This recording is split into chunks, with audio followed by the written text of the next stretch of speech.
오늘 말씀은 누가복음 8장 16절로부터 25절까지 말씀입니다. 함께 읽겠습니다.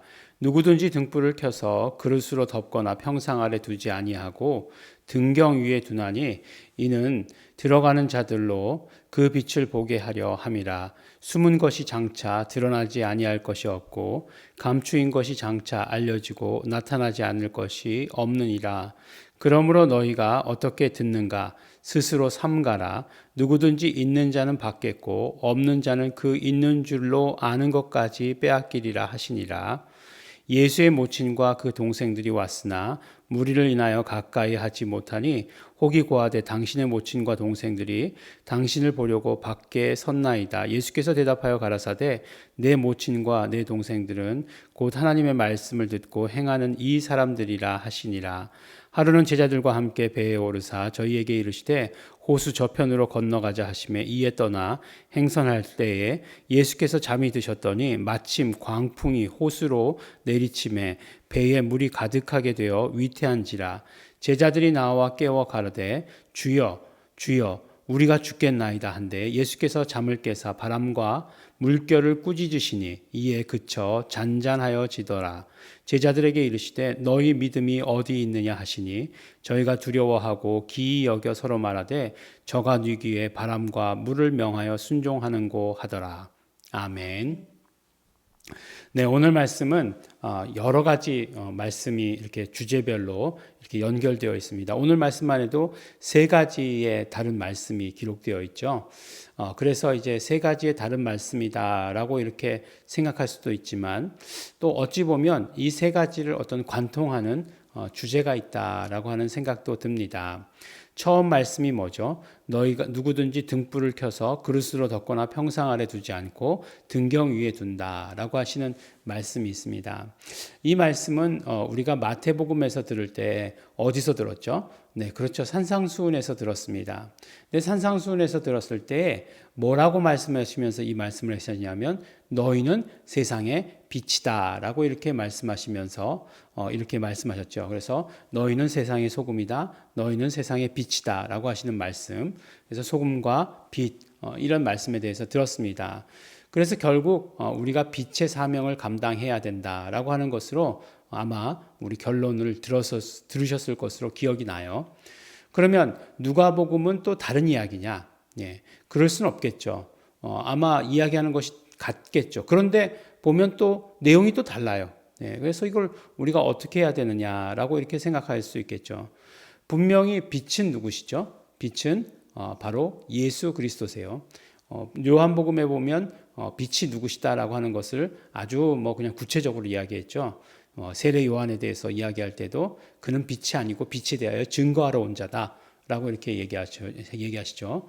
빛이 세상에 왔는데 세상은 알지도 못하고 깨닫지도 못했다라고 이렇게 말씀하시지 않습니까? 그러니까 빛이라고 하는 것은 분명히 예수 그리스도가 빛이세요.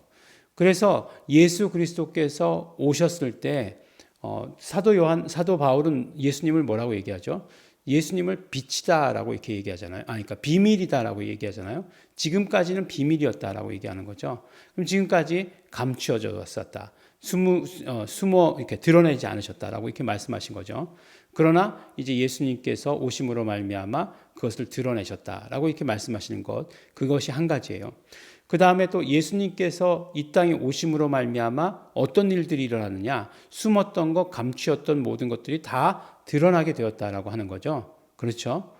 예수님께서 이 땅에 오셨을 때에 그래서 숨었던 것, 감추었던 것들이 드러나서 깜짝 놀라고 발작하고 하는 것들이 이렇게 일어나는 것들이 있죠. 예. 이런 비유를 해서 참 죄송합니다만 예전에 요새는 뭐 집집마다 이렇게 다 방역들을 잘해서 그런 것들이 없는데 예전에 어떤 참 그런 집들에 가보면 불을 탁 켜면 뭔가가 이렇게 시커먼 것들이 확 흩어지는 그런 경우들이 있었어요. 뭔지 뭐 여러분들 다 짐작하실 것입니다. 그런 것들이 있었던 적들이 있었는데 결국 뭐죠? 빛이 없을 때는 있는지 없는지 몰라요. 그렇지만 빛이 비추니까 그런 것들이 있는 것을 알게 되는 거죠. 마치 이 바퀴벌레 같은 이 더러운 것들이 예수님께서 오시니까 발작을 하는 거죠. 예? 하나님의 아들이시여. 예? 나하고 무슨 상관이 있습니까? 막 여기서 떠나 주십시오. 뭐 별 얘기를 다 하는 그런 귀신들의 발작이 있는 거죠. 근데 뭐 그냥 귀신, 뭐 어두운 것들, 뭐 악한 것들, 그런 존재, 뭐 이런 것만 얘기하기 위해서 또 예수님께서 빛이다 이렇게 얘기하시는 건가요? 그렇지 않죠. 예수님께서 그렇게 그런 것들을 비추셨던 것은 하나님의 뜻에 의하신 것이죠. 하나님의 뜻에 의해서 사단 마귀, 그 쫄자 귀신들이 하나님께 대적했기 때문에, 하나님께 반역했기 때문에 정말 그 모든 것들을 이제는 하나님의 때에 멸하시기 위해서 오셨죠. 그래서 빛을 비추신 것이죠. 그래서 그 빛이 비추시는 그 순간에 그 모든 것들, 감추었던 것들, 숨었던 것들, 이런 모든 정체들이 다 드러나게 되어 있었던 거죠. 예수님께서 정체가 드러나니까 어떡합니까? 다 쫓아버리시는 것을 우리가 성경을 통해서 보게 되는 거죠. 그러면 예수님이 빛이시면 그러면은 우리가 그 빛을 잘 모셔서 이렇게 덮어두지 말고 이렇게 예수님을 잘 빛나게 해드려야 된다라고 하시는 말씀이네요라고 이렇게 생각할 수 있겠지만, 그런데 또 뭐라고 얘기하시냐면 너희는 세상의 빛이다라고 얘기하셨어요. 우리가 빛이라는 것 아니겠어요? 마태복음 말씀과 그러면 이게 상충되느냐? 예, 그렇지는 않다는 거예요. 예수님이 빛이시니까 그 다음에 우리는 어떻게 해야 돼요? 우리가 빛이 될 수 있는 것은 우리가 예수님이 우리 안에 있을 때 우리도 빛이 될 수 있는 거예요. 예. 그 다음에 예수님이 없는 자는 여전히 어둠 가운데 있는 자예요. 그렇기 때문에 예수님이 있는 자는 빛이다 라고 이렇게 말씀하시는 거죠. 예수님께서 말씀해 주셨어요. 예수님이 있는 자는 빛이다. 그러면 예수님이 있는 자는 어떻게 해야 되느냐? 오늘 말씀을 보니까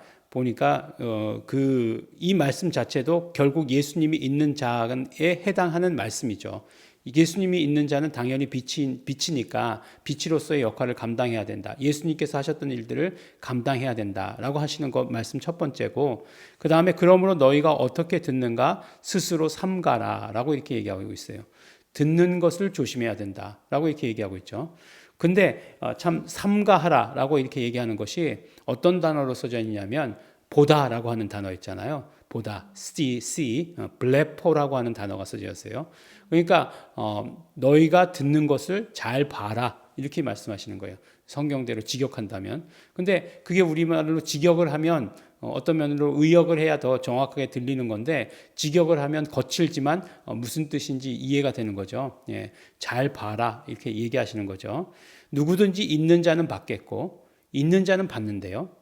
그 다음에 없는 자는 또 없는 자와 또 그것이 있는 줄 아는 사람은 빼앗길 것이다 이렇게 얘기하는 거예요. 없는 자와 심지어 있다고 생각하는 자는 빼앗기게 될 것이다 라고 이렇게 얘기하는 거예요. 그 누구일까요? 있다고 생각하는 사람, 뭐가 있다고 생각하는 사람 누구일까요? 빼앗기는 사람, 없는 사람, 없는 사람, 뭐가 없는 사람이에요? 그렇죠. 예수가 없는 사람, 예수가 없는 사람. 그리고 나서 자기가 있다고 생각하는 것, 그러니까 그리스도가 있다라고 생각하는 사람, 유대인들을 말하는 거죠. 바리새인들을 말하는 거죠. 그런 사람들은 스스로 잘 살펴보아라.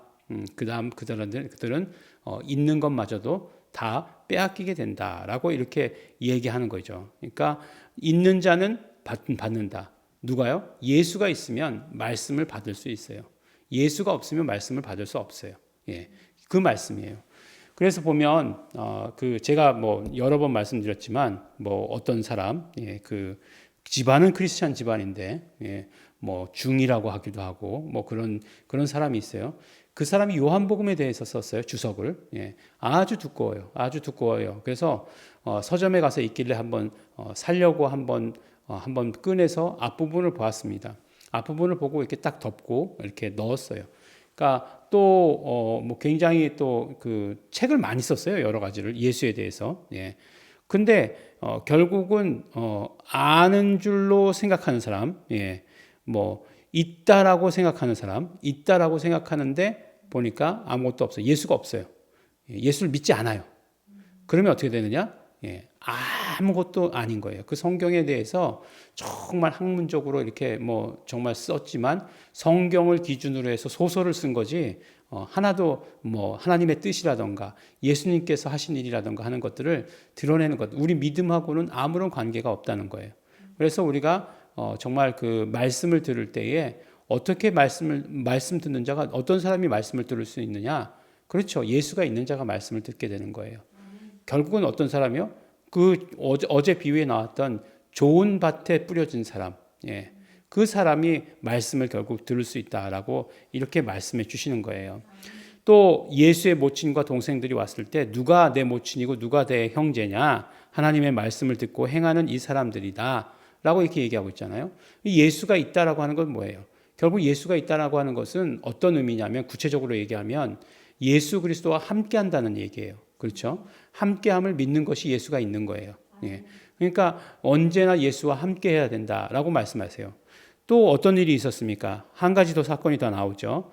이제 배에서 배를 타고 이제 어디를 가시는데 호수 저편으로 건너가시는 데에 이제 풍랑이 막 일죠.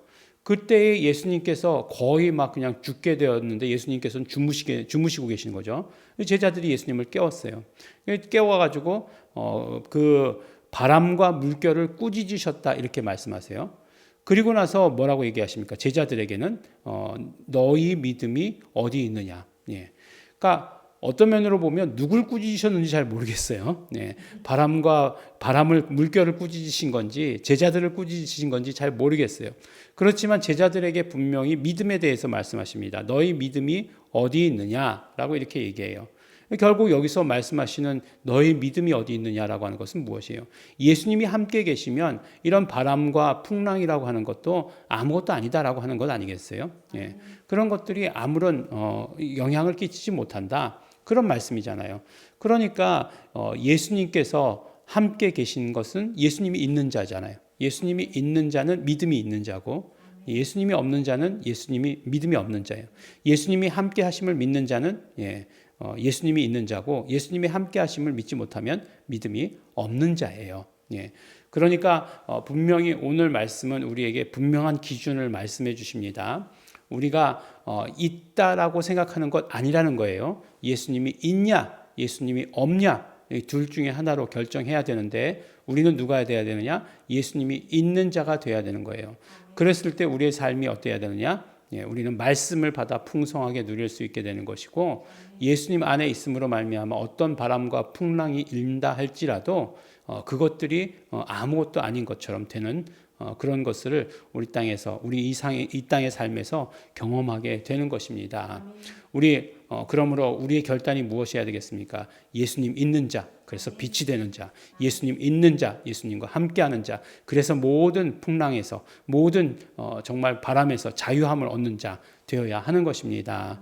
우리 예수님과 함께하는 예수님이 있는 자 되시는 우리 성도 여러분 되시기를 예수 이름으로 또한 축원합니다. 기도하겠습니다. 하나님 아버지 감사합니다. 하나님 아버지 우리 예수 있는 자 되게 하여 주시옵소서. 예수님 함께하심을 믿는 자 되게 하여 주시옵소서. 그래서 언제나 우리의 삶이 하나님이 함께하시는 그런 삶이 될 수 있도록 아버지 축복하여 주시옵소서. 감사드립니다. 예수님 이름으로 기도드렸습니다. 아멘. 그러므로 우리 이 시간 기도하실 때에 우리 더욱더 예수님 더 소유하기를 원합니다. 더욱더 예수님과 함께하기를 소원합니다. 성령님 역사하시옵소서. 성령님 도와주시옵소서. 다 같이 통성으로 기도하시겠습니다.